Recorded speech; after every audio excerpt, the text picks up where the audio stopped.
San Diego's border crossing reopened last night after yesterday's incident, and now sources within the Department of Homeland Security are telling Fox News approximately 50 migrants were able to make it across the border illegally and then were apprehended. Exact numbers are expected to come later today. DHS Secretary Kirstjen Nielsen described yesterday's shutdown, saying, quote, after being prevented from entering the port of entry, some of these migrants attempted to breach legacy fence infrastructure along the border and sought to harm CBP personnel by throwing projectiles at them. DHS will not tolerate this type of lawlessness and will not hesitate to shut down parts of ports of entry, security, and public safety reasons entailed there, end quote. But Democrat Senator Brian Schatz of Hawaii slammed that response, tweeting, quote, tear gas across the border against unarmed families is a new low, end quote. President Trump tweeted today, Mexico should move the flag-waving migrants, many of whom were stone-cold criminals, back to their countries. Do it by plane, do it by bus, do it any way you want, but they are not coming into the USA. We will close the border permanently if need be. Congress fund the wall, exclamation point. Congressman Scalise, we're at a new point, some calling it a new low, just a new level. What do you call it? I call it securing the border. If you look at this, what's going on over there, when you see people attacking law enforcement officials of the United States of America. The Tijuana mayor said they can't even control what's coming in. So these aren't just, families seeking refuge. In many cases, they turn down asylum offers in Mexico. And so are you really seeking asylum in America when you stormed through other countries to try to come here? Oh, I want to just ask a quick follow on that. So when you turn down asylum in another country, what does that country do in terms of the paperwork? Do they let us know? Does it follow them because some of them are coming from 3 countries away, so it may have happened more than once. What's kind of the chain of command in terms of what we are then told about individuals? Well, I'm not sure how much of that is passed on to us. We know that they offered asylum, whether or not even they filled out paperwork, they just stormed through. I mean, they marched and stormed across Mexico's southern border to come ultimately to the United States border. But again, when you get to the point, there are places, ports of entry, President Trump's talked about this. There are places where you can go to formally seek asylum. But if you're not trying to do that, if you're literally trying to storm a border and attacking law enforcement personnel along the way, these aren't families in the traditional sense of, a mother and a father and a son trying to come and escape tyrannical dictatorships. These are people that literally just said, we're coming to your country no matter what, and we're going to attack your law enforcement personnel along the way. Is that really what you want to see along America's border? I think it's good that President Trump is securing the border. Some of them did fit the description that you just said. I mean, I think Americans woke up today to 2 different visuals. One of them, I know I saw locally on the front page of the New York Post, showed a mother with 2 small kids, who were in diapers and flip-flops, and, that really breaks your heart.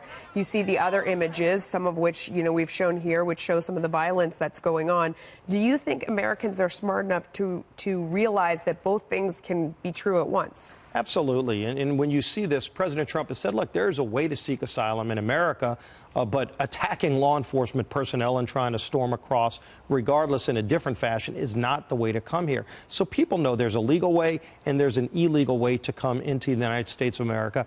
We ought to all be about securing our border. I'm glad President Trump is following through on his promise, what he said when he ran. And by the way, this was a big issue during the campaign, and he was elected president in part based on his promise to secure the border. I think most Americans want a secure border and a legal process to come to the United States, not attacking law enforcement personnel as your means of trying to get here. So I followed up with the Congressman Adrian because I wanted to get that other options part of the conversation in, because some of the president's critics have said, well, these people don't have any other options. And the argument also has been, well, they're coming several countries away. So are they seeing options along the way? So the congressman has been able to fill in part of that gap. Well, sure, and you're always going to have bad actors who are trying to come into our country illegally, who are not seeking asylum, who are doing it for different reasons. But I think here the optics look terrible for President Trump, in part because of the New York Post cover that you just cited, Melissa, that literally has a mother and her 2 children wearing diapers with tear gas being thrown at them. This is not what America feels like. So I do hope Democrats and Republicans will come together. We obviously have a huge problem at the border. We need stronger border security laws. I think everybody can agree on that. Building a wall is not necessarily the solution. But so Bill I think Clinton everybody thought it should might sit down and help. have a real thoughtful conversation. He thought it might help when he about was facing this, right? I mean, that's when the border wall conversation really began in earnest with some dollars behind it. But I think building a wall. Personally, I look at a photo, that horrible photo of the mother and her two children, and I see child abuse. So again, if you're an American who believes in personal responsibility, that's a choice that the parents make, quite frankly. And number two, President Trump has been criticized about his talk about Mexico. We have a very strong relationship with Mexico. I think that if you look at the comments that were made by the mayor of Tijuana, if you look at the Mexican interior minister saying that the government plans to reinforce the police presence in Tijuana and nearby Mexicali, and that 500 migrants that had tried to cross the border illegally, they were identified and will be deported immediately from Mexico, and also an administration working with the incoming president, Andres Manuel Lopez Obrador, trying to figure out a way to keep the migrants seeking asylum, have them wait in Mexico. There's some legal issues, but have them wait in Mexico while their claims are adjudicated. So we have a relationship with Mexico that seems to be working in a number of different ways. So I just want to point out that that number of 500 or so is roughly the elected leadership on the Hill. And so the criticism from me has been, well, why not Congress? Why haven't we been able to, with our elected officials, get something done? You heard Adrian calling for a bipartisan answer. I think at this point we just need an answer. And so if you've got a visual of what all of you gathered together would look like on the border, that's a pretty strong message that it's time to immediately do something. Well, I agree with President Trump that we need to act. We've tried, by the way, multiple times to pass different bills to address our border security and interior security problems and the DACA problem. We've had two different variations, by the way. So if you didn't like one version, you had another. One involved over a shutdown, 221 Republicans voted for that. Not one Democrat voted for either solution. And so they want a political answer. And look, President Obama used tear gas.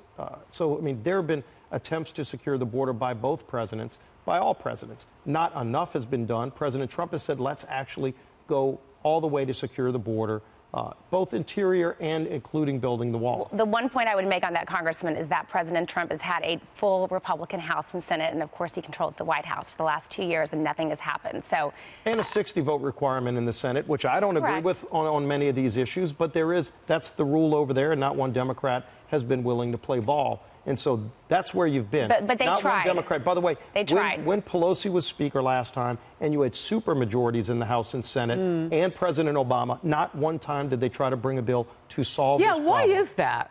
That's an excellent point. I mean, because in that shutdown I was talking about, Democrat Chuck Schumer, leader of your people, The Schumer your shutdown. political people, Senator Schumer saying that, you know, he was willing on the DACA issue to shut down the government. Are Republicans willing to do that? What we've been saying is let's fight to get proper funding to build the wall. And there are negotiations going on right now over the end of year funding. And in just a few weeks, this all comes to a head. So the Homeland Security Department's budget expires at the end of November. One of the big negotiations we're in the middle of right now is over whether or not we can get more money to build the wall. I support that. We ought to do it. Do you think it'll get done real quick? Will it happen? It ought to get done. I doesn't sound support very it. You know, and look, you've had no cooperation by Democrats in the House or Senate to want to solve this problem in a fair way when all kind of bills have come to the floor. And they voted no on every one of the bills that have come to the floor. Fascinating.